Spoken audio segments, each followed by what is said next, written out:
I was reborn, and the first thing I did was force the woman who deeply loved me, Emma, to swallow a snake. As for myself, I swallowed a stone. Everyone thought I had gone mad, but what they didn't know was that soon, all living beings on Earth would undergo changes. Every human would gain extraordinary abilities based on the last food they ate. Before the disaster struck, I had eaten a lamb bun, which awakened my wool talent. At first, this talent was somewhat useful in harsh weather, but as mutated monsters grew stronger, I became a helpless target, unable to fight back. This time, I was prepared. In my past life, I had seen a dog with powerful abilities. It was originally just an ordinary dog owned by an antique shop owner, but after swallowing a jade stone, it became exceptionally strong. After being reborn, I spent a large sum of money and finally bought that jade stone. As for Emma, she had never left me in my past life. His roar stunned the entire class. Even though she had awakened a powerful ice and snow ability and could have lived well on her own, she still chose to stay with me, ultimately dying because of me. This time, I would help her awaken an even stronger ability. Her pet snake was originally an ordinary snake, but during the disaster, it underwent a mutation and eventually turned into a flood dragon. Unfortunately, it didn't become a 5-clawed divine dragon.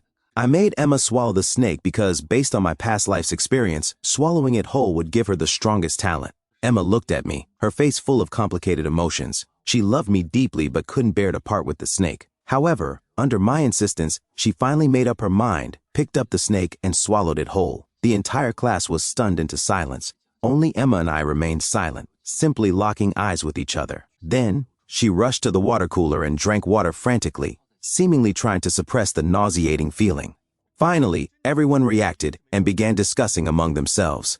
The teacher was also stunned, completely unable to understand our actions. Meanwhile, I walked over to Emma, looked at her pale face, and despite the sharp pain in my abdomen, I held her in my arms.